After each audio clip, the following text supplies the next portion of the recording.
Hello dear students. तो आज हम लोग फिर से कंटिन्यू करेंगे आयनिक इक्विलिब्रियम को। लास्ट वीडियो में हमने बात करी थी about indicators, about type of indicators, how indicator work, कब वो अपना कलर चेंज करते हैं, हमने ये देखा था। और उनका पीएच कैलकुलेट कैसे किया था उसकी बात करी थी हमने। और जो भी पॉसिबल आपके क्वेश्चंस बनते थे वो हमने सारे डिस्कस किए थे अबाउट इंडिकेटर। और मैंने आपको एक ब्रीफ आइडिया दिया था about acid based titration, because indicators are what, जो एसिड बेस्ड टाइट्रेशन में काम में लिए जाते हैं। तो आज हम उसी को कंटिन्यू करेंगे और आज हम डिस्कस करेंगे डिटेल में अबाउट एसिड बेस्ड टाइट्रेशन। अगर एग्जाम के फ्लो की आप बात करेंगे तो आपको हर साल जेईई मेंस एडवांस में आपको एसिड बेस्ड टाइट्रेशन का क्वेश्चन दिख जाएगा, चाहे वो ग्राफ की फॉर्म में हो, चाहे वो टेबल की फॉर्म में हो, या सिर्फ जस्ट इंफॉर्मेशन वाले क्वेश्चंस। तो सभी की हम बात करेंगे at the end of the video.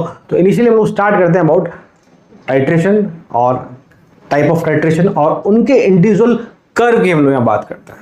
ठीक है, तो हम बात करते हैं first about titration. And we all know कि titration is what, acid base का रिएक्शन जो होता है उसे हम लोग टाइट्रेशन कहते हैं। मैंने आपको एक ब्रीफ आइडिया दिया था लास्ट क्लास में, थोड़ा सा आपको मैं वापस बता रहा हूँ।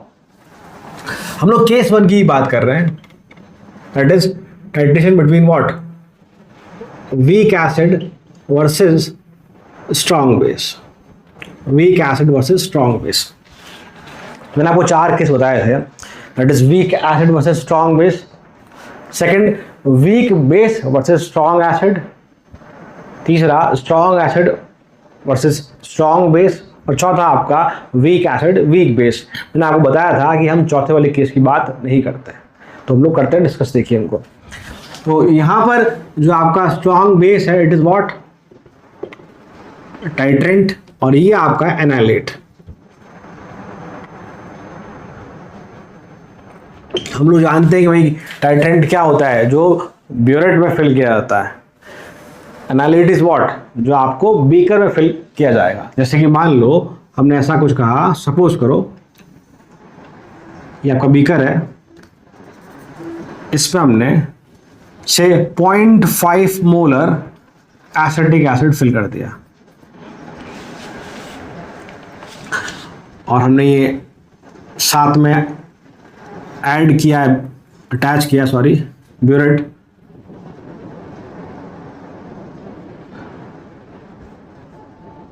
और इस ब्यूरेट में आपने फिल कर रखा है यहाँ पे strong base, that is titrant. Suppose करो हमने फिल किया NaOH, that is 0.5 molar of NaOH, we say 50 ml of this, 50 ml of 0.5 molar acetic acid fill किया आपने, और बाहर से आप लोग ड्रॉप बाय ड्रॉप क्या ऐड कर रहे हैं, 0.5 molar NaOH। And we know base है आपका, एसिड है, एक दूसरे को न्यूट्रलाइज करेंगे। और फिर मैं कुछ इंपॉर्टेंट बातें करी थी कि 4 केस बनते हैं पीएच कैलकुलेशन के during any type of acid based titration. तो मैं उन्हीं को फिर से लिख रहा हूं कि आपके 4 पॉसिबल केस क्या होते बेटा। ये तो t=0 पे हम बात कर रहे हैं अबाउट पीएच कैलकुलेशन। t=0 पे क्या होगा बेटा, आपका सिर्फ और सिर्फ आपके पास वीक एसिड रहेगा। आपने बाहर से अभी एक भी ड्रॉप NaOH का ऐड नहीं किया, तो pH is because of weak acid only. तो यहाँ जो भी पीएच होगा वो वीक एसिड की वजह से ही होगा। फिर हमने एक बात करी थी बेटा about equivalence point. Equivalence point क्या होता है बेटा, जहां हमने कहा था कि where equivalent of what, equivalent of acid equal to equivalent of base. आप ऐसा भी कहते हैं भाई जहां अमाउंट दोनों एसिड और बेस का बराबर हो जाता है, that is what equivalence point. यहां आपका सॉल्ट बनता है, और जो पीएच आएगा that is because of salt hydrolysis.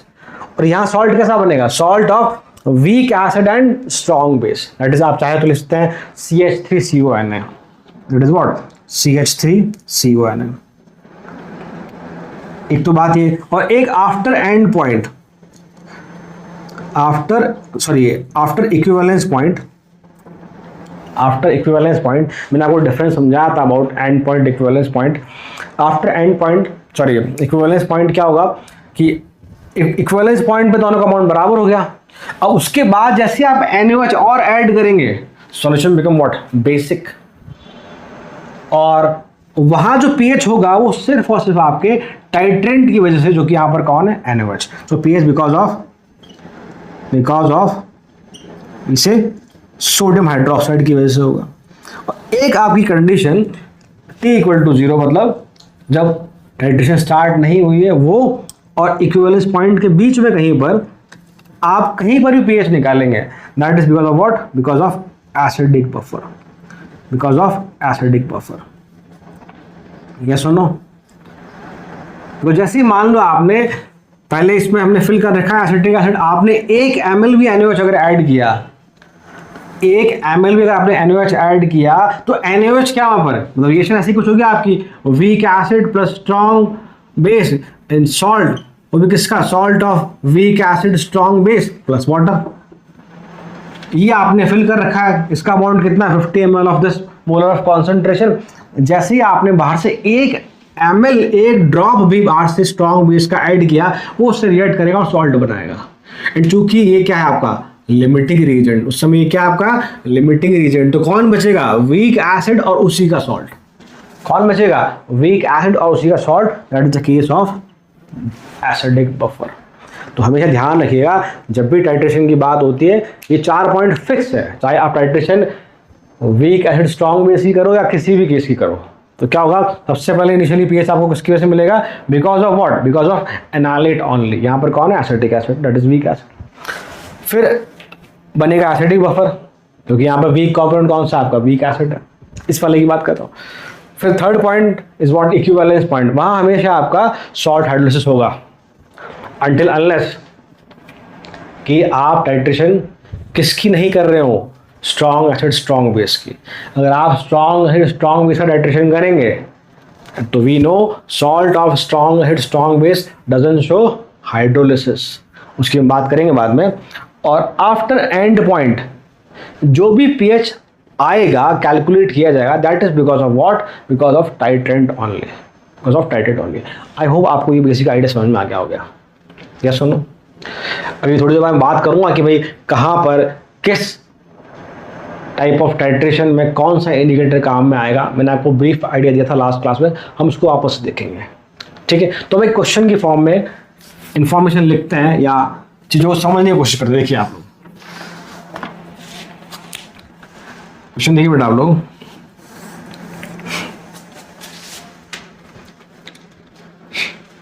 Point 50 ml of 0.1 molar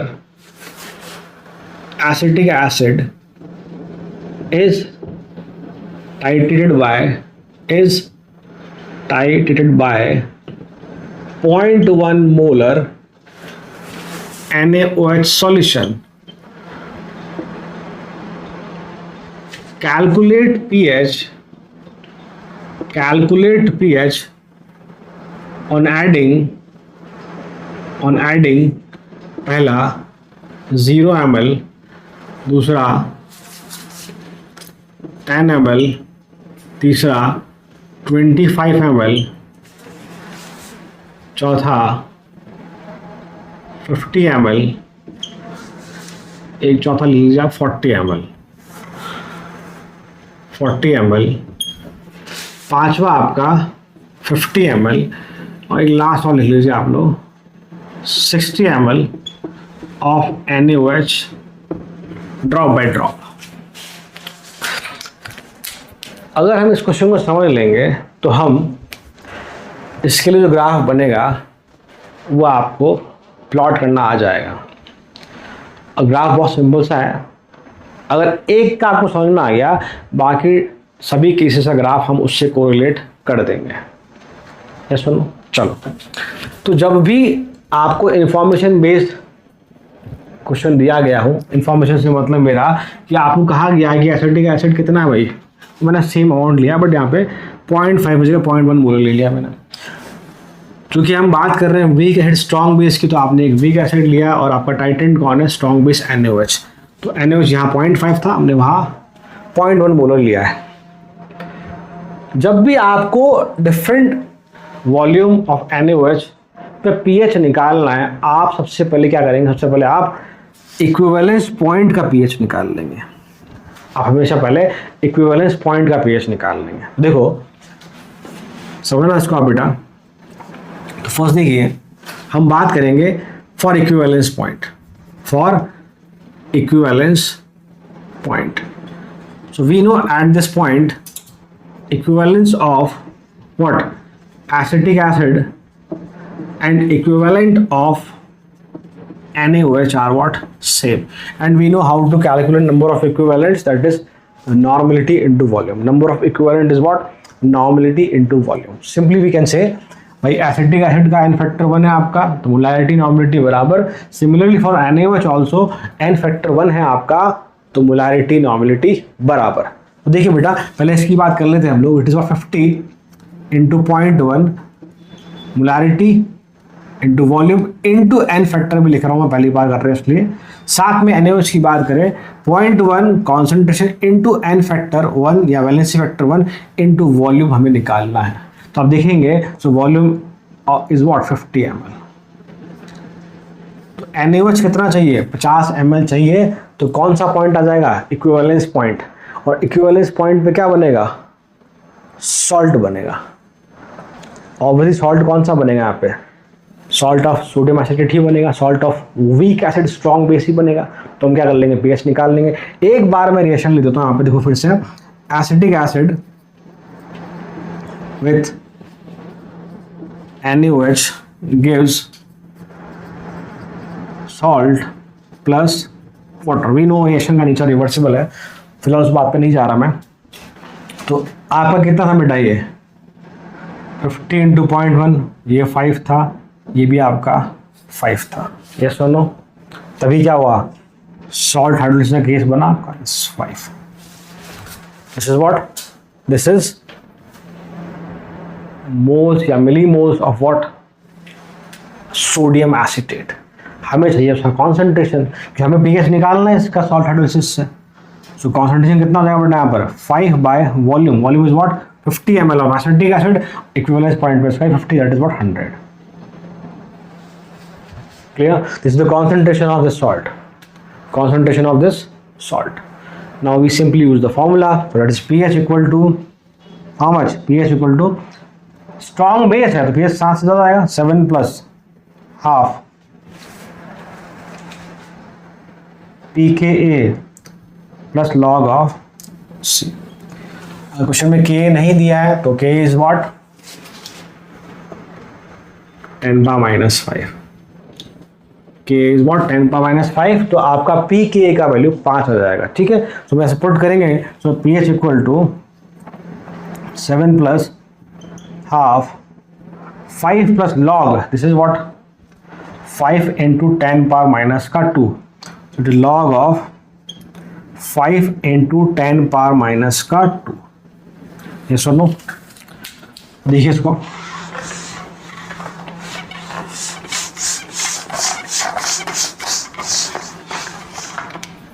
सो बेटा pH कितना देगा आपका, so pH equal to 7 plus half, देखिए सर 2 माइनस लॉग 5 हो जाएगा आपका ये, that is how much 0.7, that is minus 1.3। 5 minus 1.3 आपका कितना हो जाएगा 3.7।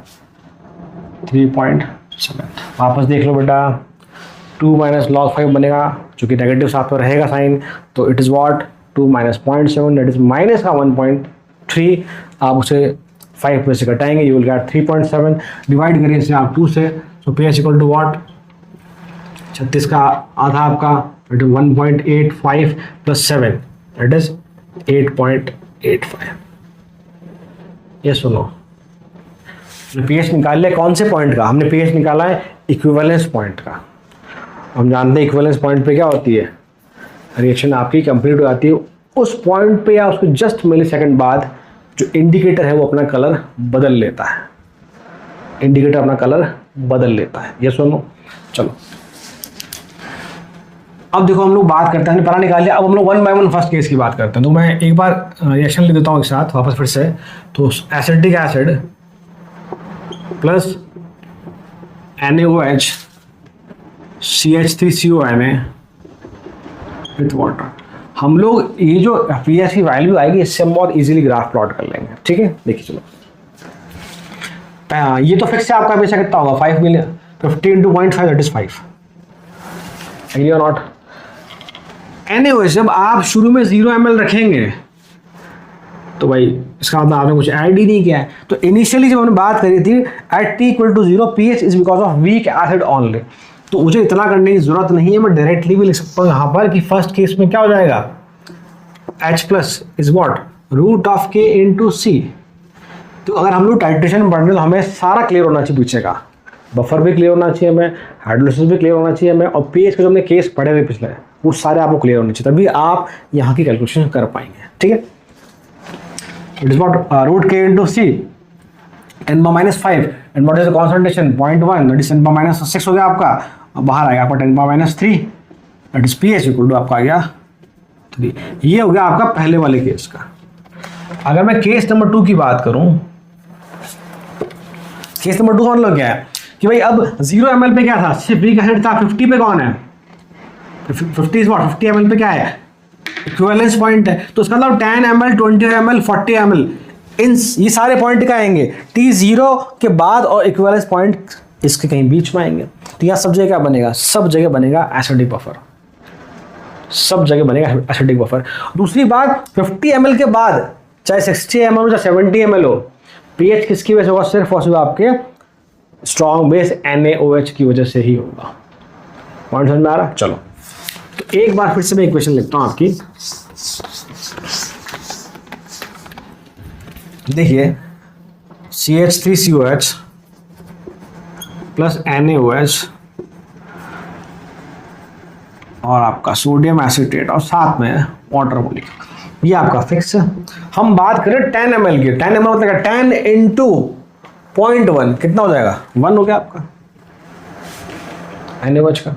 हम बात कर रहे हैं second case is what for 10 ml। तो अब आप देख पा रहे हैं ये LR है, तो ये और ये बचेगा वीक एसिड, उसका सॉल्ट बचेगा, क्या बनेगा बफर बनेगा। कितना बेटा, ये 4 आपका और ये आपका 1, बोलो हाँ या ना, ये आपका लिमिटिंग एजेंट 0 खत्म हो जाएगा।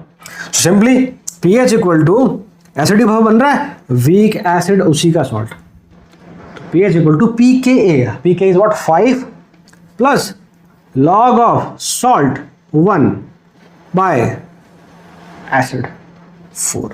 यहाँ वॉल्यूम की रिक्वायरमेंट नहीं है, मैंने सिखाया था बफर सॉल्यूशन में रेशियो है, वॉल्यूम से वॉल्यूम कट जाएगा 1/4 log 1 minus log 4 it is minus का 0.60, it is what pH equal to 5 minus 0.60 that is 4.4।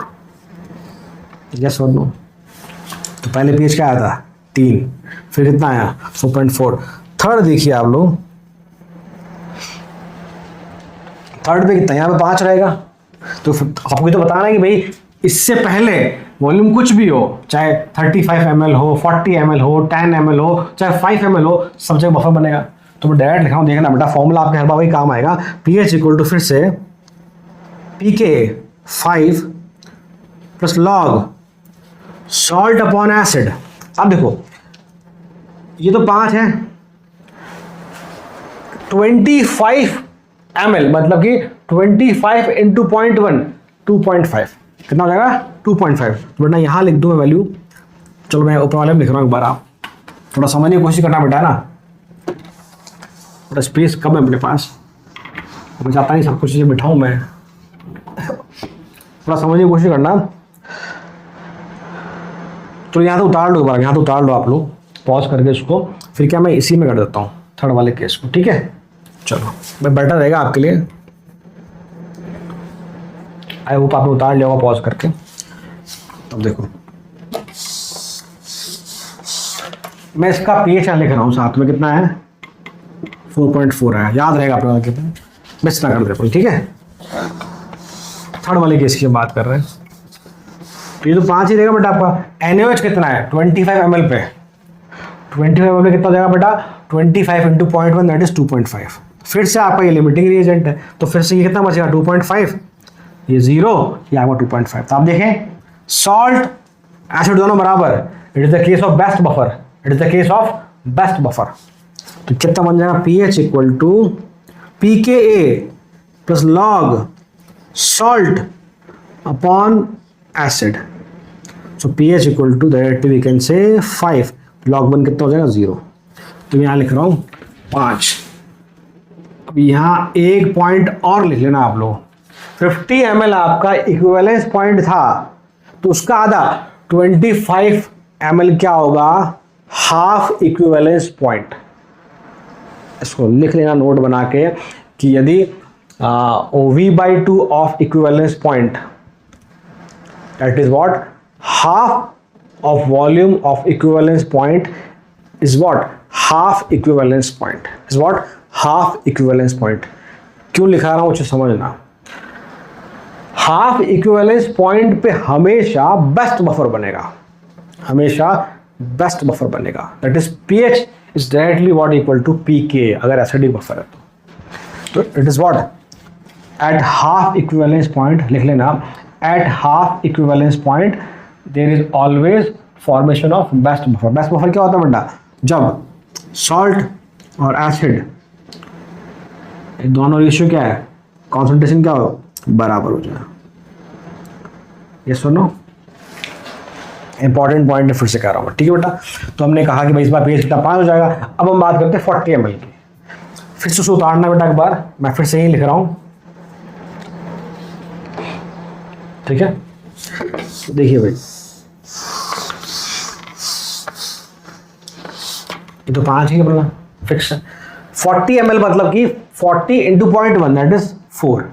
अभी भी ये आपका क्या लिमिटिंग रिएजेंट, तो अभी भी क्या बनेगा, एसिडिक बफर ही बनेगा।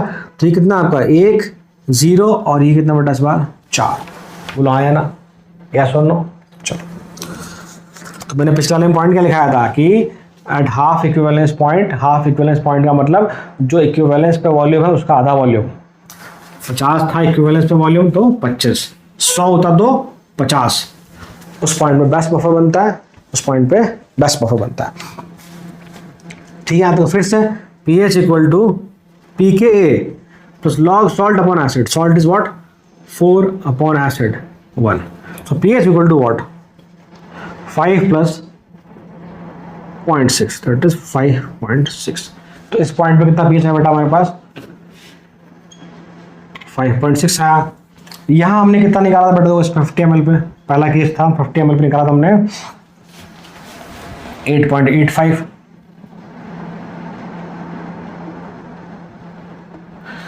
जीरो ml पे कितना निकाला था हमने, याद करो 3,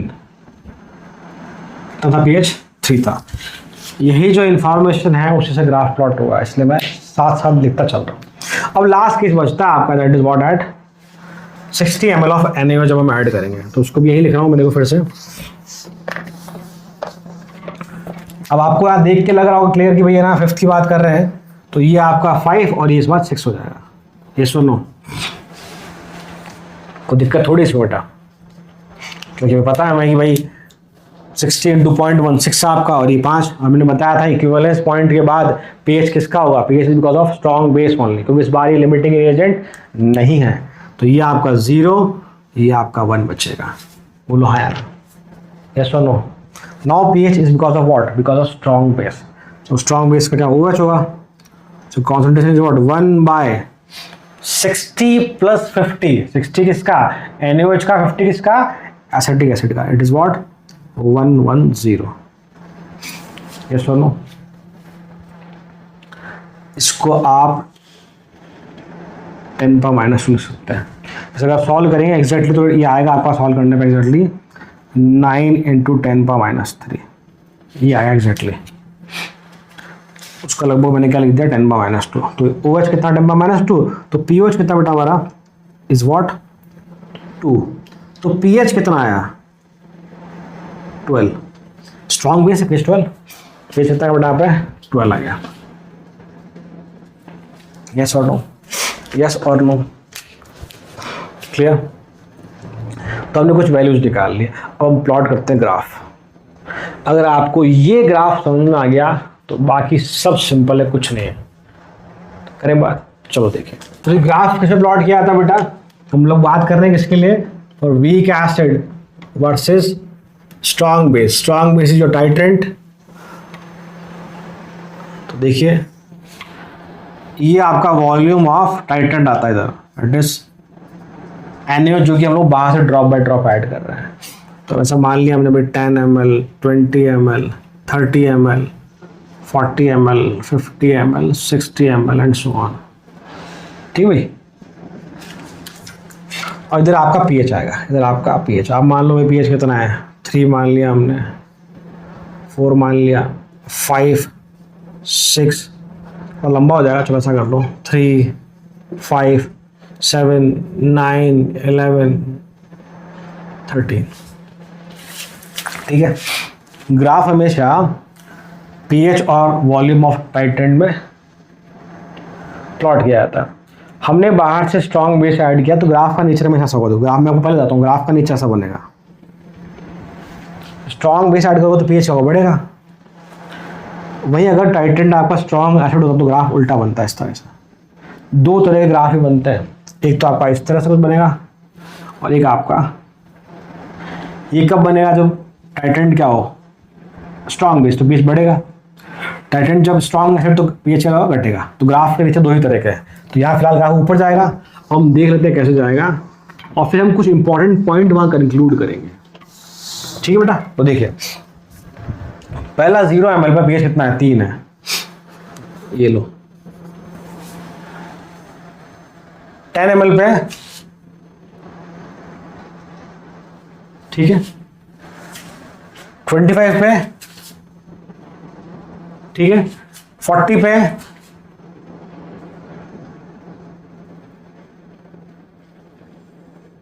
40 पे। और समझना एक बार मैं क्या करना चाह रहा हूं,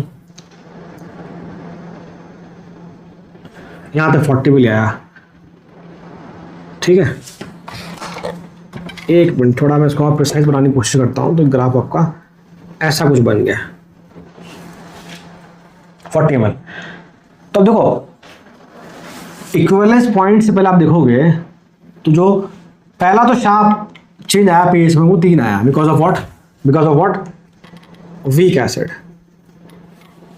फिर आप जब तक बफर है तब तक ग्राफ क्या कर रहा है आपका, सॉरी pH क्या आपका धीरे धीरे बढ़ रहा है। जब तक बफर है तब तक pH आपका धीरे धीरे बढ़ रहा है। तो ये आपका रीजन क्या है, एसिडिक बफर वाला।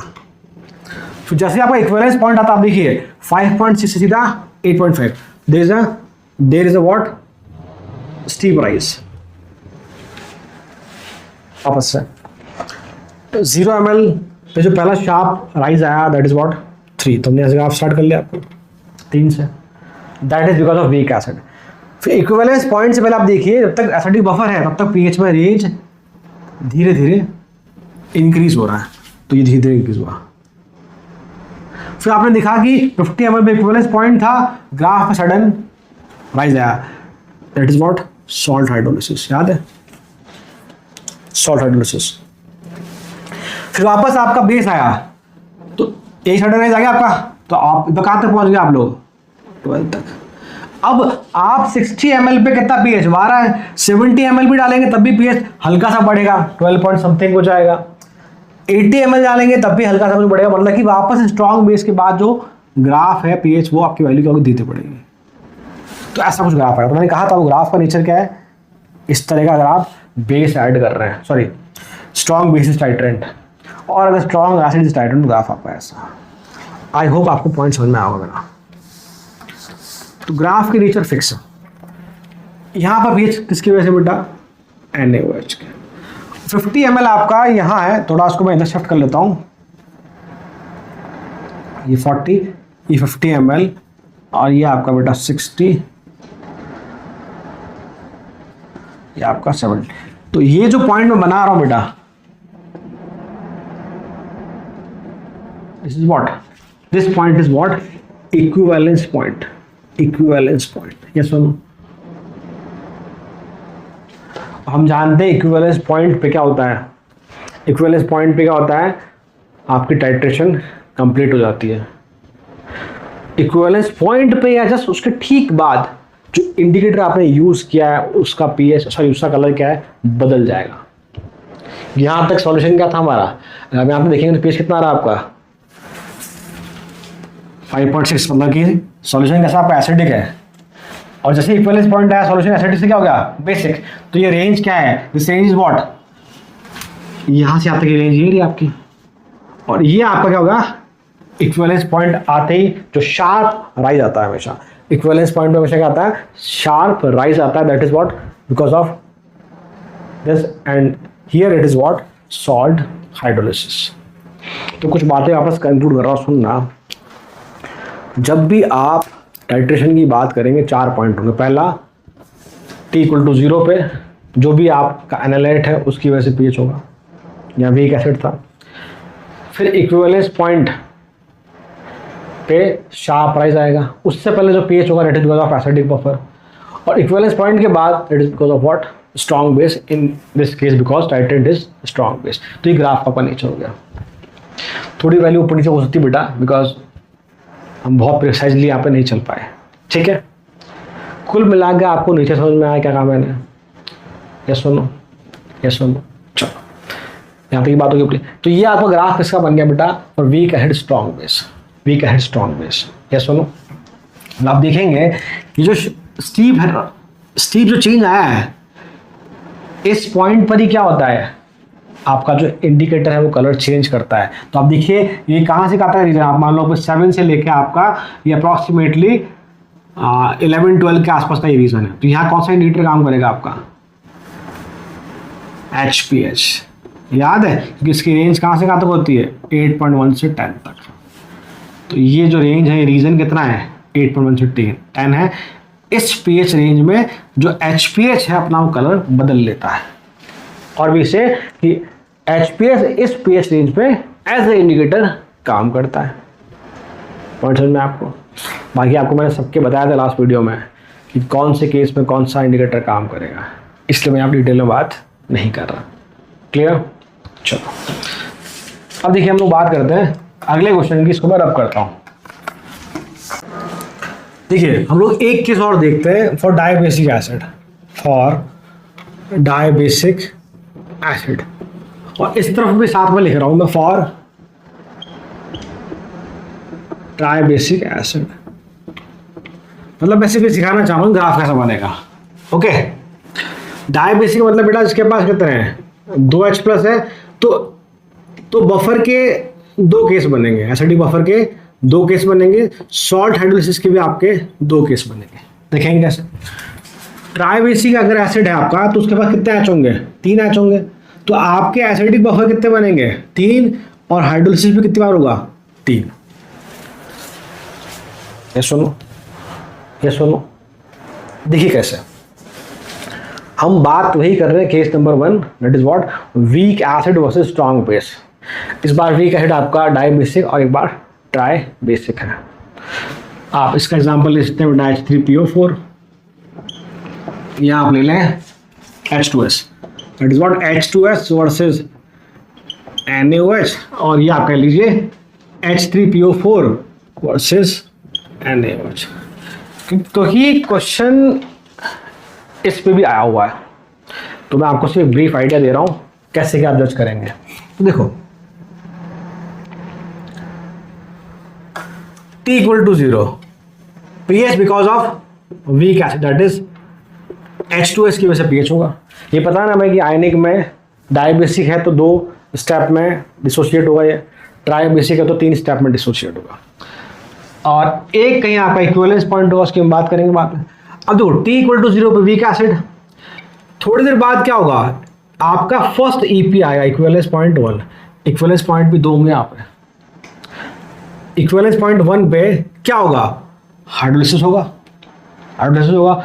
उससे पहले क्या बनेगा, एसिडिक बफर। तो किसका बनेगा एसिडिक बफर, देखो H2S और NaHS का, यस सुनो, H2S और NaHS का।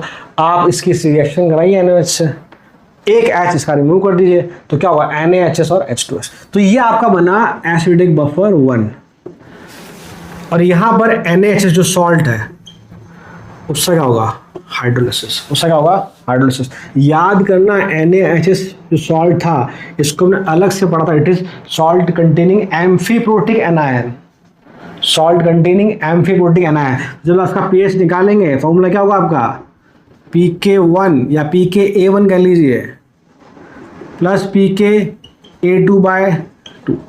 क्वेश्चन देखेंगे समझ में आ जाएगा इक्विवेलेंस पॉइंट। अब देखो ये बना NaHS, क्या ये अभी और बफर बना सकता है? बिल्कुल बना सकता है। ये कैसे? NaHS एक H फिर से निकाल लो और इसकी आपस से रिएक्शन कराओ तो NaHS साथ में Na2S, तो NaHS साथ में आपका Na2S, तो ये क्या बन गया? It is what? Acidic buffer 2 वाला केस आपका। यहां आपका काम आएगा pKa1, यहां काम आएगा आपका pKa2 जब हम कैलकुलेट करेंगे इसका pH और इसका pH। तो आपका पहला बफर है आपका, दूसरा एसिडिक बफर। यस और नो? मैंने कहा था 2 बफर बनेंगे। अब इसके बाद ठीक वापस क्या आएगा आपका? इक्विवेलेंस पॉइंट 2 आएगा। वहां पर कौन होगा? सिर्फ Na2S। That is again this is what? Salt hydrolysis आपका। कौन सा? ये आपका 1, ये आपका 2। क्लियर? एग्री और नॉट? फिर इसके बाद आपका क्या आ जाएगा? That is what? सब खत्म, सिर्फ क्या बचेगा? NaOH, that is after final equivalence point. तो ये is because of what? Tightened only, and NaOH is what? Tightened. तो देखो क्या हुआ यहाँ पे, जब डाई बेसिक है 2H प्लस है तो 2 ही एसिडिक बफर बनेंगे, 2 ही सॉल्ट हाइड्रोलिसिस बनेंगे और 2 ही आपके इक्विवेलेंस पॉइंट आएंगे। समझ लो फिर से सेम कहानी, कुछ नहीं है। पहला T0 पे because of what? Analyte only, analyte is what? H2S। Equivalence point पे क्या होता है? हाइड्रोलिसिस, हाइड्रोलिसिस उससे पहले क्या है? बफर। चूंकि इक्विवेलेंस पॉइंट 2 है तो वापस इक्विवेलेंस पॉइंट 2 या फिर से हाइड्रोलिसिस, इससे पहले क्या है? फिर से बफर, और इसके बाद क्या है आपका? pH because of what? Strong base, due to strong base. Yes और नो?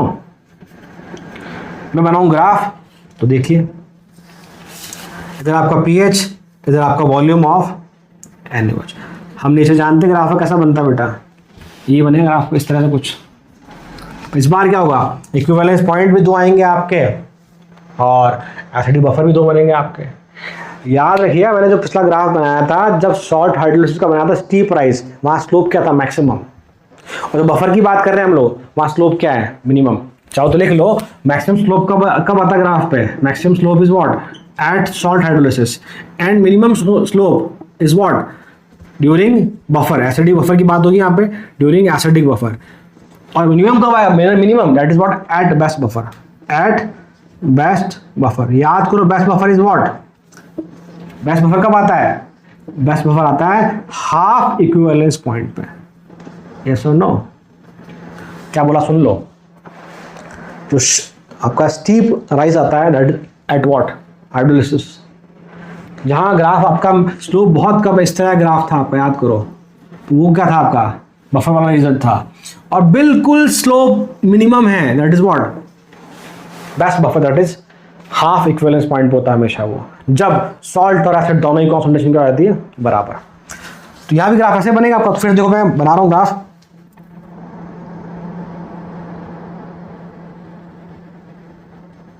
ये ग्राफ बन गया। जो पहले हमने यहां से यहां तक बनाया था उसको 2 बार कर दिया। This is what? Weak acid. यहां से यहां तक स्लोप मिनिमम है, एसिडिक बफर 1 आपका, स्टीप सॉल्ट हाइड्रोलिसिस 1, फिर से एसिडिक बफर 2 आपका, फिर से स्टीप सॉल्ट हाइड्रोलिसिस 2, और यहाँ पे आपका that is because of strong base. बन गया graph. This is for what? This is for what? This is for dibasic acid. Starting में बिकॉज ऑफ H2S ओनली, फिर आपका पहला एसिडिक बफर, फिर आपका सॉल्ट हाइड्रोलिसिस 1, फिर आपका सेकंड बफर, फिर आपका सेकंड हाइड्रोलिसिस, लास्ट पे आपका NaOH। बनेगा ग्राफ आपका। सेम ग्राफ हम इसके लिए बना सकते हैं। तो डायरेक्टली ग्राफ की बात कर रहा हूं, इस बार इंफॉर्मेशन नहीं दे रहा आपको, तो ध्यान रखिएगा। इस बार क्या होगा? 3 एसिडिक बफर और 3 आपके व्हाट में से हाइड्रोलिसिस केस आएंगे आपके। तो देखिए फिर से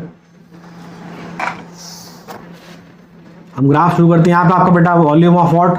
टाइट्रेंट, दैट इज NaOH, और यहाँ आपका pH वैल्यू। ठीक है भाई, ये आपका pH वैल्यू। तो स्टार्ट करते हैं हम लोग। H3PO4 वीक एसिड मान लो आज शुरू किया।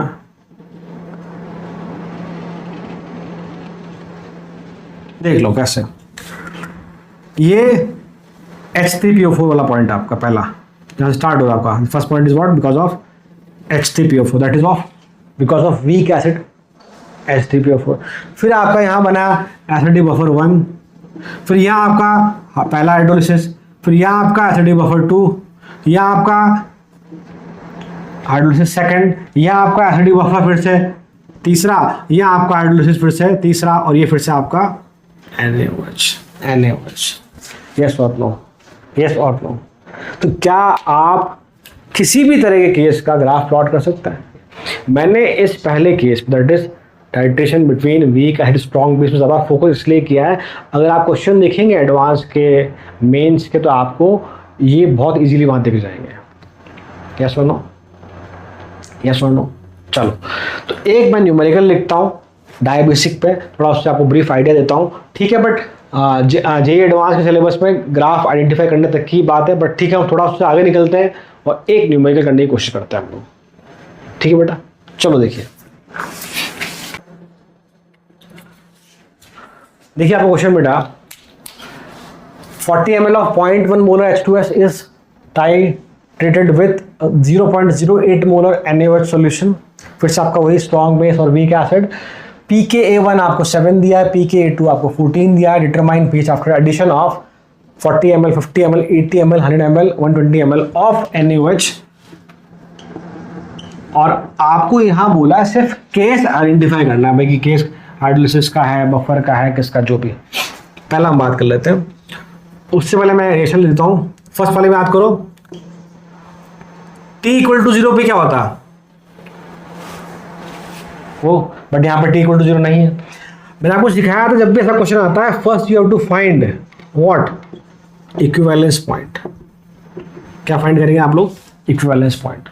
तो इक्विवेलेंस पॉइंट की बात करें यहाँ पे तो क्या आएगा बेटा, देखिए equivalent of H2S equal to equivalent of what we have, NaOH। मैंने आपको पहले कहा था जब भी आयनिक की बात करेंगे, चाहे डाइबेसिक हो चाहे ट्राइबेसिक हो, जो एसिड है वो उतने ही स्टेप में आयनाइज होगा। डाइबेसिक तो 2 स्टेप में, हर बार n फैक्टर 1 होगा, क्योंकि H2S पहली बार में एक ही H देगा, n फैक्टर 1। उसी तरह से H3PO4 की बात करते हैं अगर हम लोग, ट्राइबेसिक होता तो पहले स्टेप में n फैक्टर 1, दूसरे में भी n फैक्टर 1, तीसरे में भी n फैक्टर 1। तो यहाँ n फैक्टर का रोल नहीं रहेगा, ध्यान होना इस चीज़ को। तो simply we can say how much, 40 × 0.1 आपका, और ये आपका इस तरह बेटा है 0.08 × V। तो n × V, n × V। आप समझ गए होंगे कि H2S का n फैक्टर 2 नहीं है, वो 1 ही है, बिकॉज हर बार एक ही H देगा। तभी तो क्या हो रहा है, इक्विवेलेंस पॉइंट भी 2 आएंगे, बफर भी 2 बन रहे हैं आपके, हाइड्रोलिसिस भी 2 हो रहा है। यस और नो? चलो यहाँ तक बात ठीक है बेटा। This is what 4 = V, and ये कितना हो जाएगा आपका 8 × आपका 100। दिस इज व्हाट वी से 50। तो वॉल्यूम कितना क्या हमारा 50 ml। So 50 ml is what equivalence point, is what equivalence point 1, equivalence point 1। अगर equivalence point 2 का वॉल्यूम पूछा है मुझसे, that is what 100 ml, that is what 100 ml, this is what equivalence point 2।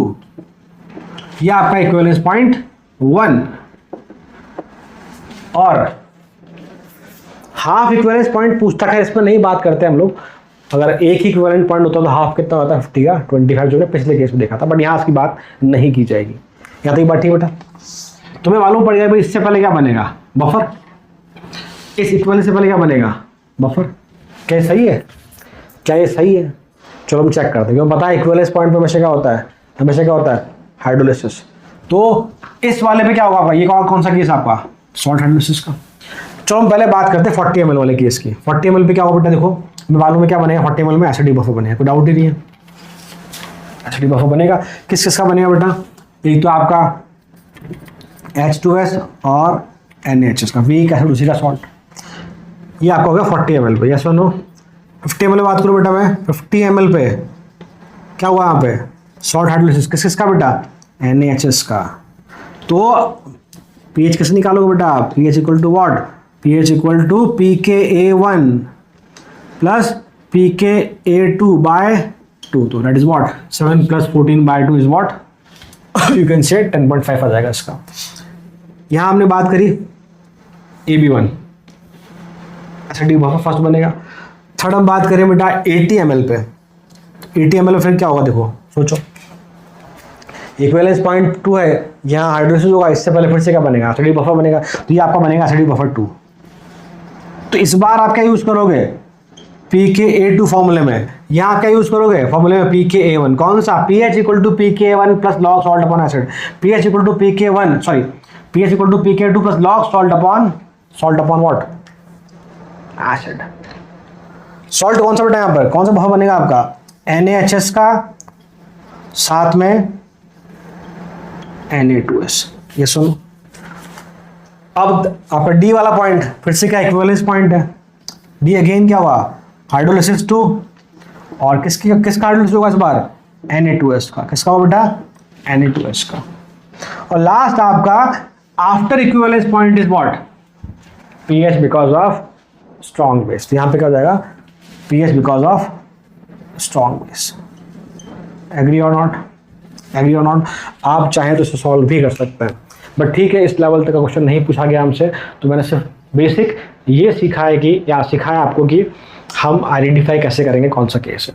ये सुनो, आगे बढ़ते देखिए अगला क्वेश्चन। तो केस 2 देखिए बेटा, टाइट्रेशन बिटवीन, पहले कौन था, वीक एंड स्ट्रॉन्ग बेस था, इस बार आपका week base versus strong acid. तो ये आपका क्या है, टाइटेंट है, ये ब्यूरेट से ड्रॉप बाय ड्रॉप ऐड किया जाएगा, ये आपका एनालेट है जो आपका बीकर में फिल होगा। ये सुनो, ठीक है, तो टाइटेंट इस बार स्ट्रॉन्ग एसिड है, स्ट्रॉन्ग एसिड आप बाहर से ऐड करो, pH का कम होगा, तो ग्राफ आपका इस तरह कुछ बनेगा। ये सुनो, तो देखिए,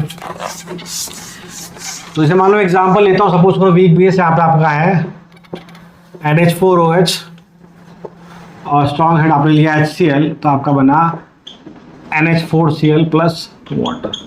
तो T इक्वल टू 0 पे pH के लिए रिस्पॉन्सिबल कौन है, सिर्फ और सिर्फ आपका वीक बेस ही रिस्पॉन्सिबल होगा। ये सुनो, सेम वही कहानी। और एक आपका इक्विवेलेंस पॉइंट, यहाँ पे क्या बनेगा कि भाई equivalent of acid equal to equivalent of आपके बेस हो जाएंगे बेटा, तो यहाँ क्या होगा, हाइड्रोलिसिस होगा, कौन से सॉल्ट का, NH4Cl का, किसका होगा, NH4Cl का होगा। इससे पहले इनके बीच में एक पॉइंट होगा, जहाँ क्या बनेगा, इस बार क्या बनेगा, बेसिक बफर। क्या बनेगा, बेसिक बफर, किस किसका बेटा, NH4OH वीक बेस और उसी के सॉल्ट का बेसिक बफर बनेगा आपका, यस और नो, तो दिक्कत ही नहीं। And after equivalence point, that is after equivalence point, pH is due to strong acid only, is due to strong acid only। Graph चाहे तो प्लॉट कर सकते हैं, कोई दिक्कत नहीं है, ठीक है। तो ये वाला पॉइंट कौन सा आपका, यहाँ पे वॉल्यूम ऑफ किसका बेटा, इस बार वॉल्यूम ऑफ स्ट्रॉन्ग एसिड, जो कि इस बार कौन है, HCl आपका। इधर आपका pH क्या है, आप देखेंगे कम हो रहा है, या बाहर से आप क्या कर रहे हैं, titrant as a strong acid use कर रहे हैं।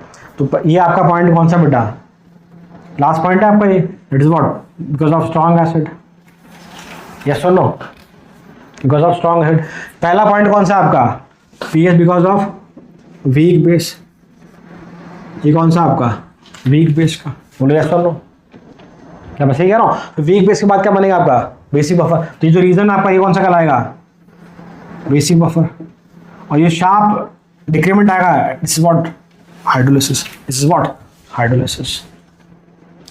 आई होप आपको ये पॉइंट समझ में आया, आई होप आपको ये पॉइंट समझ में आया। तो आप देखेंगे कि जो शार्प डिक्रीमेंट कहाँ आ रहा है, सपोज करो pH रेंज है 1 2 3 4, तो लोअर pH पे शार्प डिक्रीमेंट आ रहा है, तो यहाँ पर इंडिकेटर है, यहाँ का इक्विवेलेंस पॉइंट होगा, यहाँ पर इंडिकेटर के अपना कलर बदलेगा।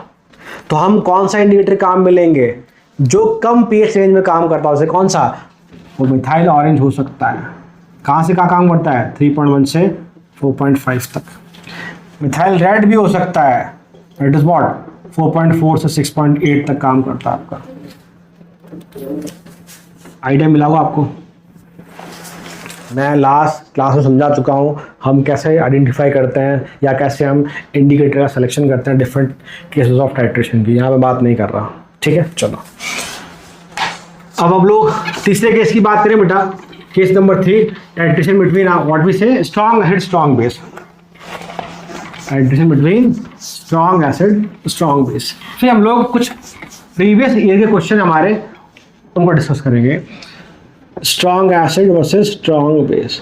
मैंने बताया था लास्ट क्लास में, it is the best titration, क्योंकि यहाँ पर इसका पीएच कितना होता है बेटा, 0 से 3 हमने मार्क किया था, सब कुछ याद होगा आपको।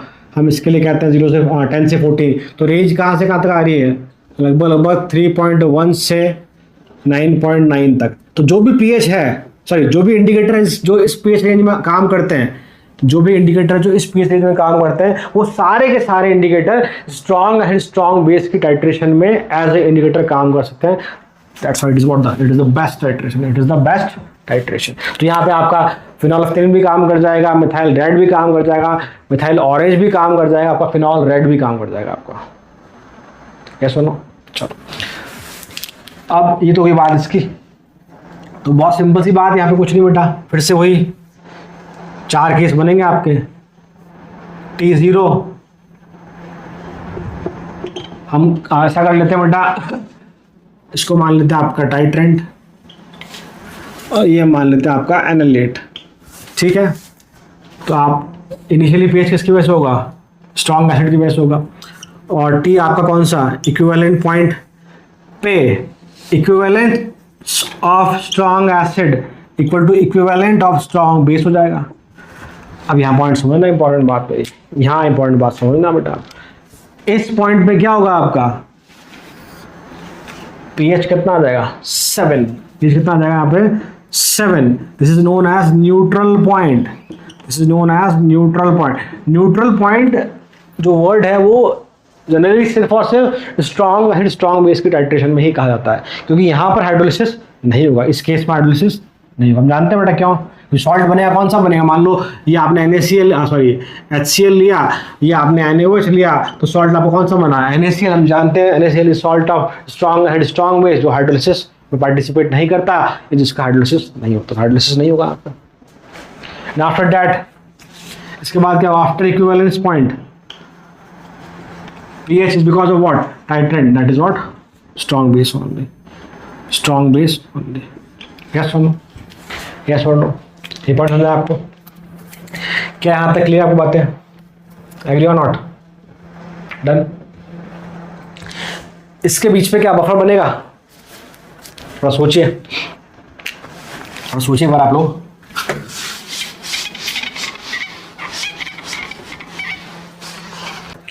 तो बफर तो नहीं बनेगा। हम जानते हैं बफर के लिए बेटा क्या चाहिए होता है, अगर आप एसिड बेस की रिएक्शन करा रहे हो तो कोई ना कोई एक वीक होना जरूरी है, तो बफर तो नहीं बनेगा यहाँ पे। तो हम ग्राफ की अगर बात करें यहाँ पे, तो कैसा बनेगा आपका, वॉल्यूम ऑफ NaOH लिख लो यहाँ पे आप, यहाँ पीएच की बात कर लो, ग्राफ क्या होगा, राइज करेगा डाउन होगा, ग्राफ राइज करेगा डाउन होगा। स्ट्रॉन्ग बेस हमने क्या लिया, एज ए टाइट्रेंट लिया, तो ग्राफ आपका कैसा जाएगा,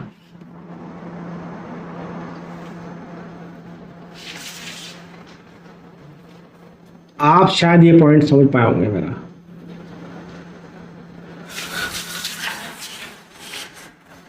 इक्विवेलेंस पॉइंट कहाँ है यहाँ पे, सपोज पीएच इक्वल टू 7 है, दिस इज व्हाट, ये आपका क्या है बेटा, इक्विवेलेंस पॉइंट है, बोलो है ना।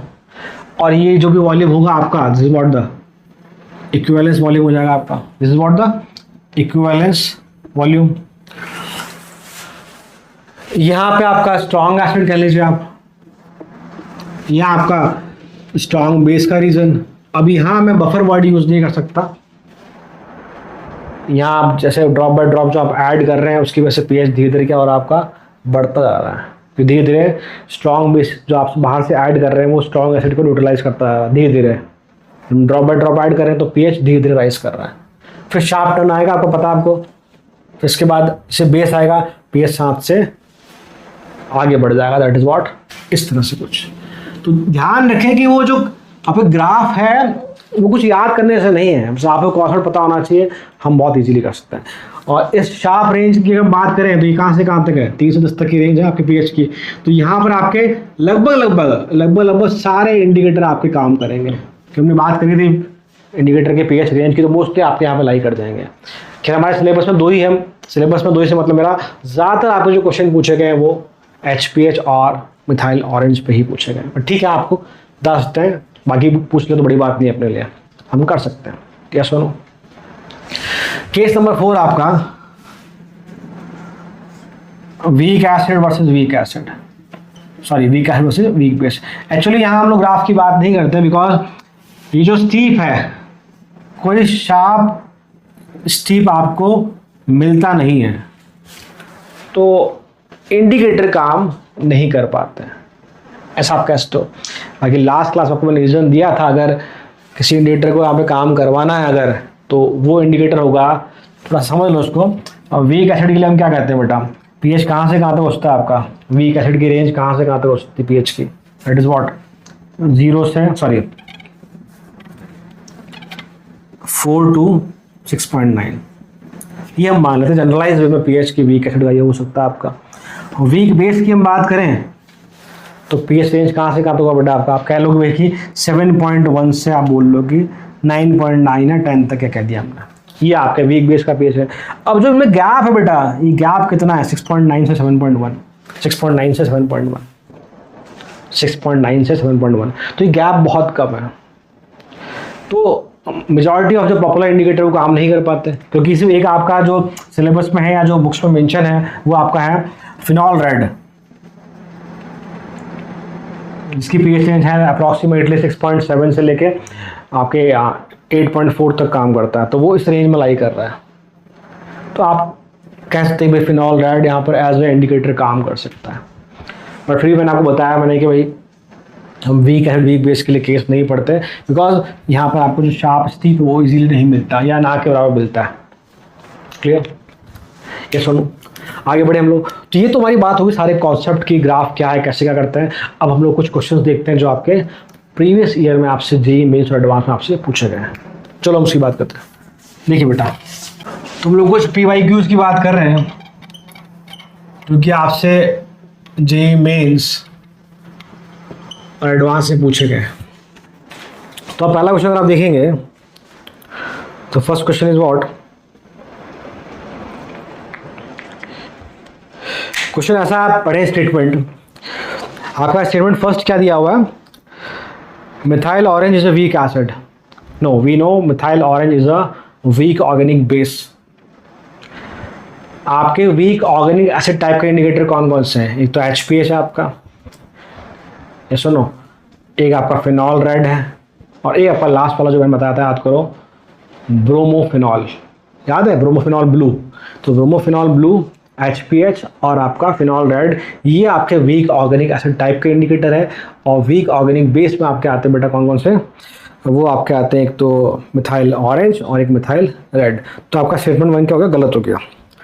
सेकंड पढ़े हैं, देखो, benzenoid form of methyl orange is more intense coloured than quinoid form. मैंने कल बताया था आपको लास्ट लेक्चर में कि अगर जो इंडिकेटर है अगर वो बेंजोनाइड फॉर्म में बेंजीन रिंग टाइप स्ट्रक्चर में जाता है अगर, तो वहाँ वो लाइट कलर शो करता है, और अगर वो क्विनाइड फॉर्म ऑप्ट करता है, याद करो मैंने कहा था कि they are based on tautomers, तो वो आपका कौन सी फॉर्म ऑप्ट करेगा बेटा, तो वो सॉरी अगर वो क्विनाइड फॉर्म ऑप्ट करेगा तो वो ज़्यादा डार्क इंटेंस कलर देगा। तो यहाँ पर लिखा है कि benzenoid form of methyl orange is more intense, no benzenoid form is what, light in colour. तो ये भी आपका गलत है। तो आपका स्टेटमेंट 1 और स्टेटमेंट 2 दोनों गलत है। It means correct option 3, that is both statement 1 and statement 2 are incorrect.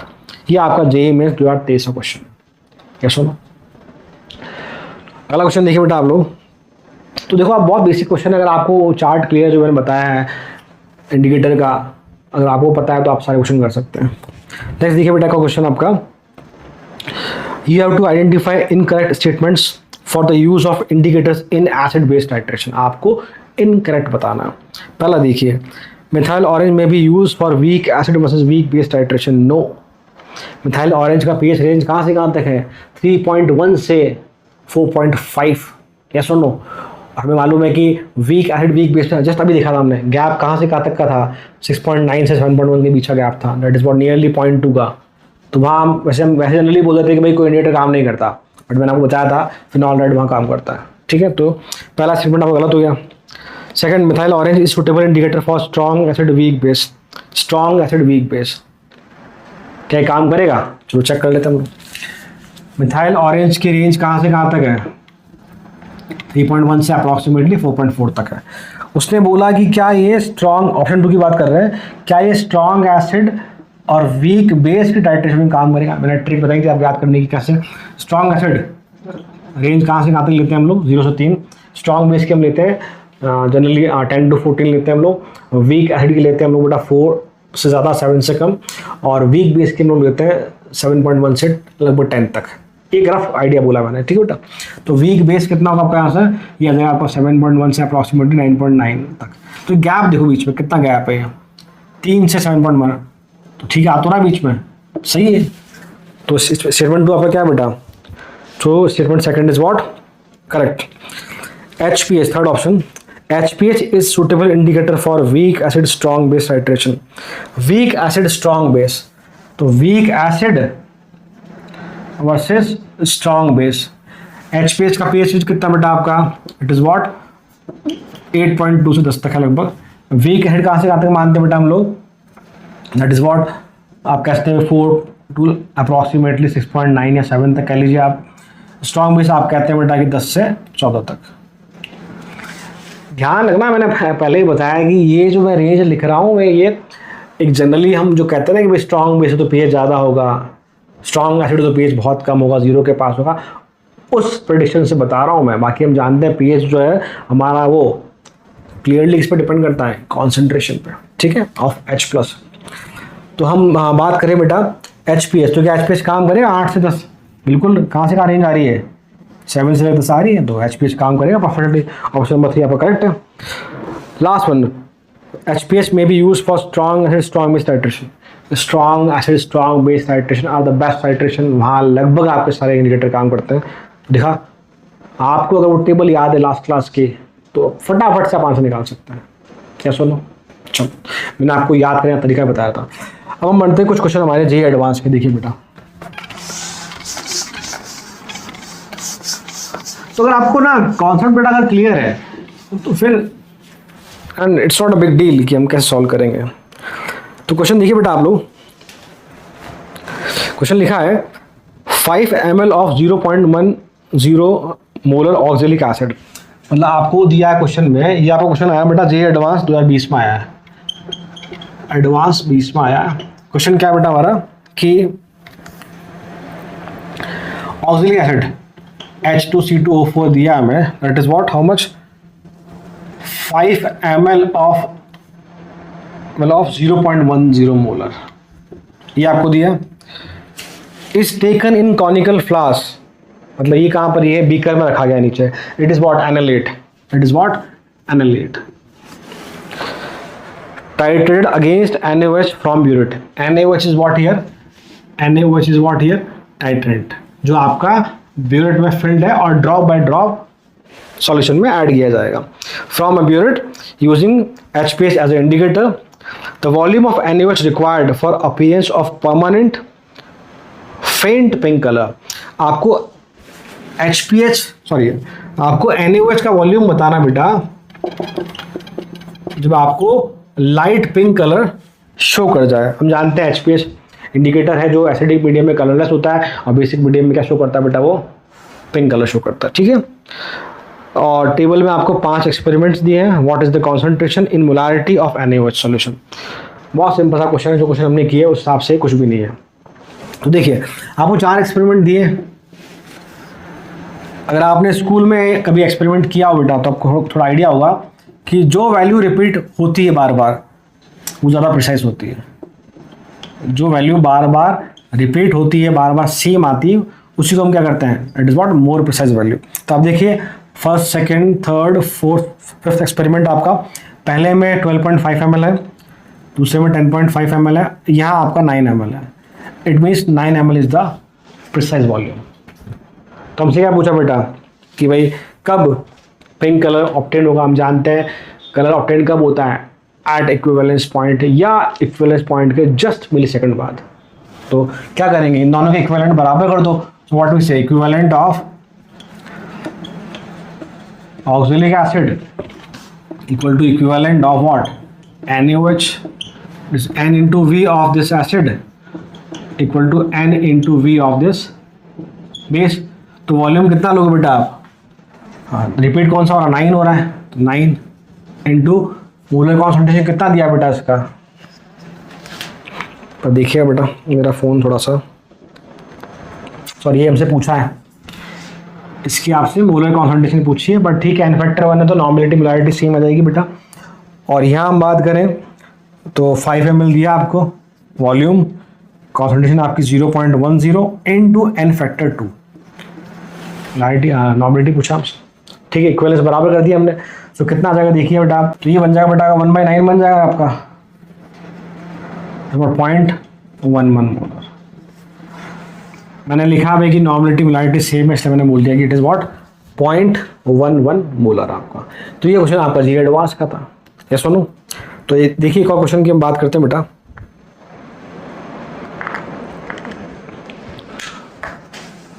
So one more question देखिए, आपसे क्वेश्चन पूछा गया है एडवांस 2020 में।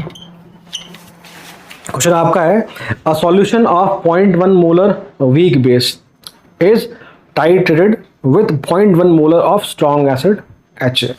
मतलब टाइट्रेशन किस किस के बीच में बेटा हमारी? Week base versus strong acid. इसको HA से दिखा रखा आपको, और इसको आपने वीक बेस को आपने यहाँ B से दिखा रखा है, ठीक है भाई।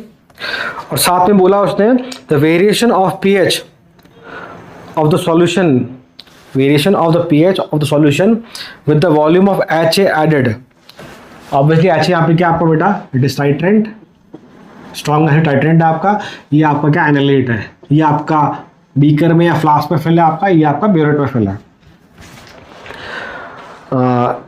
As shown in figure below, what is the pKb of the base? आपसे pKb पूछा है। Neutralization reaction is given by, आपको रिएक्शन गिवन है साथ में B plus H of A gives BH plus plus A of minus, ये आपको reaction given. और ग्राफ आपको ऐसा कुछ दिया है, ग्राफ आप लोग डायग्राम में देखना क्लियर से। मैं ग्राफ बना रहा हूँ यहाँ पे। ये 12 से आपका स्टार्ट हो रहा है और ये ऐसा कुछ जा रहा है बेटा।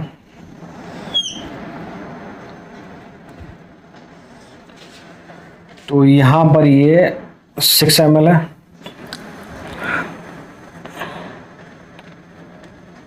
और ये आपका यहाँ 11 pH है, ये आपका 12 है, ये 10, इस तरह से कुछ है। ये वॉल्यूम ऑफ H है आपका बेटा,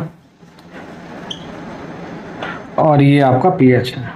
ये सुनो, चलो अब देखो, बहुत सिंपल सी बात समझने की कोशिश करना मेरी। हमसे क्वेश्चन में क्या पूछा पहले वो देख लो बेटा। What is the pKb for the base? आपसे कि pKb पूछा है, pKb फॉर बेस। देखो वीक बेस स्ट्रॉन्ग एसिड, तो pKb बन सकता है। तो अब देखो क्या मैं कह सकता हूं कि 6 ml पर तो क्या इक्विवेलेंस पॉइंट है, यहां पर तो क्या है? इक्विवेलेंस पॉइंट है। और हम जानते हैं कि जैसे ही आपने, ये आपका बेटा फिल्ड है सॉल्यूशन में, से इट इज व्हाट आपका वीक बेस, ये आपका ब्यूरेट है, और इसमें आपने फिल कर रखा बेटा स्ट्रॉन्ग एसिड, और ड्रॉप बाय ड्रॉप ऐड कर रहा हूं। तो क्या मैं कह सकता हूं जैसे ही आपने एक ड्रॉप ऐड करी before equivalence point, equivalence point कितना? 6 ml। 6 ml से पहले आप जितना भी ऐड कर रहे हैं, चाहे वो 4 ml 5 ml कुछ भी ऐड कर रहे हैं आप लोग, 0 ml से ज़्यादा और 6 ml से कम, जितना भी ऐड कर रहे हैं आप, उस दौरान आपका जो स्ट्रॉन्ग एसिड, ये क्या है? Limiting reagent. ये क्या है? लिमिटिंग रिएजेंट, सही है। भी आपने 1 ml ऐड किया, इसका 6 ml है, it is what? Limiting reagent. तो weak base strong acid salt plus this one, salt plus water बनता है, बट ठीक है रिप्रेजेंटेशन ऐसा किया हुआ है। तो क्या मैं ये कह सकता हूं कि अगर स्ट्रॉन्ग एसिड आपका LR है तो क्या होगा? वीक बेस और उसका सॉल्ट बचेगा। स्ट्रॉन्ग एसिड LR है बिफोर इक्विवेलेंस पॉइंट, तो क्या बनता है? याद करो, बफर बनता है। याद करो बफर। यहाँ कौन सा बफर बनेगा? यहाँ बनेगा बेसिक बफर। क्या बनेगा यहाँ पर? Basic buffer. कि मुझे मालूम है कि मेरे पास एक ही फॉर्मूला दिमाग में आ रहा, अगर हाइड्रोलिसिस की बात करता तो हम तो कह देते भाई कि pH equal to what, depend करता है किस तरह का सॉल्ट है, हम फॉर्मूला लगाते हैं और चीज़ें कैलकुलेट करते हैं। यहाँ सॉल्ट बनता salt of strong acid and weak base, तो pH equal to 7 minus half of pKb plus log C करते हैं हम लोग। बट वहाँ पर हमारे पास कॉन्सेंट्रेशन की बात है वो जो हमारे पास नहीं है, तो उसको यूज़ नहीं कर सकते हम लोग, और उसने pKb बोला है।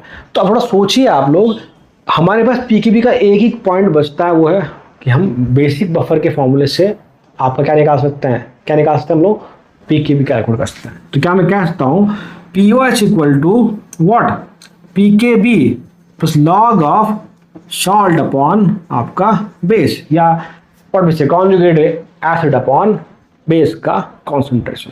या सुन POH कहाँ से आएगा, अब देखो मैंने आपको पॉइंट सिखाया था पहले, this is the equivalence point. तो यहाँ जो 3 ml की जब बात की जाएगी, 3 ml is what, half equivalence point.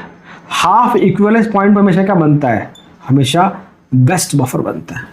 याद है किसी को, हाफ इक्विवेलेंस पॉइंट पर हमेशा क्या बनता है, बेस्ट बफर। और 3 ml पे अगर आप उस इमेज को क्लियरली देखेंगे, क्वेश्चन को क्लियरली देखेंगे, तो वहाँ pH कितना हमारे पास, कितना pH है, 11। pH कितना है, 11। ये किस पे बेटा, ये आपका है 3 ml पर। 3 ml पे क्या है, हाफ इक्विवेलेंस पॉइंट है। तो मुझे मालूम है कि हाफ इक्विवेलेंस पॉइंट पे क्या होगा, बेस और सॉल्ट की कॉन्सेंट्रेशन क्या होगी, बराबर होगी, क्योंकि हाफ इक्विवेलेंस पॉइंट पर हमेशा क्या बनता है, बेस्ट बफर बनता है। हमेशा क्या बनता है, बेस्ट बफर। ऐसे समझ लें, इक्विवेलेंस पॉइंट पे दोनों की कॉन्सेंट्रेशन क्या हो रही है अपनी, सॉरी हाफ इक्विवेलेंस पॉइंट पे दोनों की कॉन्सेंट्रेशन क्या हो रही है आपकी, बराबर हो रही है। दोनों की कॉन्सेंट्रेशन क्या हो रही है बेटा, बराबर हो रही है। यस और नो, यस और नो। तो अब हम जानते हैं कि pH अगर मेरे पास 11 है तो pH कितना है हमारे पास, 3 equal to pKb plus log, ये हो गया आपका 1, तो pKb इक्वल टू आपका कितना बन गया, 3। तो आंसर कितना है आपका, pKb इक्वल टू 3। एक बार वापस रिकॉल कर देता हूं मैं, ये आपका वीक बेस फील्ड है, आप बाहर से टाइटेंट स्ट्रॉन्ग एसिड ऐड कर रहे हैं 6 ml से पहले। 6 ml is what, equivalence point हमने ग्राफ में देखा, इस बार निकाला नहीं, इस बार हमने। तो उससे पहले कितना भी वाटर आप कितना भी आप ऐड करोगे स्ट्रॉन्ग एसिड को, तो बफर ही बनेगा, तो बफर ही बनेगा, क्योंकि वहाँ पर स्ट्रॉन्ग एसिड आपका लिमिटिंग रिएजेंट ही होगा। सॉल्यूशन में आपको वीक बेस उसका सॉल्ट ही मिलना है। तो 0 ml के बाद और 6 ml से पहले कोई भी केस होगा, वहाँ पे हमेशा बेसिक बफर बनेगा। तो हमने 4 ml नहीं उठाया, 5 ml नहीं उठाना, 2 ml नहीं उठाया, क्योंकि हमारे पास इस रेशियो की इंफॉर्मेशन नहीं है। पर हम जानते हैं कि half equivalence point, that is इसका ठीक आधा वॉल्यूम पर हमेशा बनता है बेस्ट बफर, जहाँ रेशियो दोनों का क्या हो जाएगा, 1:1, या दोनों बराबर हो जाएंगे। तो it is what, log of 1। तो POH equal to pKb plus log of 1, that is log 1 0 आपका, तो 3 equal to pKb, pKb equal to 3। Yes और नो, यस और नो। चलो, तो ये हमने कुछ बात करी आपके मेंस और एडवांस के क्वेश्चन की। तो मेरी तरफ से ये टाइट्रेशन वाला पार्ट पूरा कंप्लीट हुआ। आप जो भी शीट, जो भी बुक अगर आप सॉल्व कर रहे हैं उसको ज़रूर ट्राई करें। आई होप कि आप सारे क्वेश्चंस कर पाएंगे। Till then, thank you so much.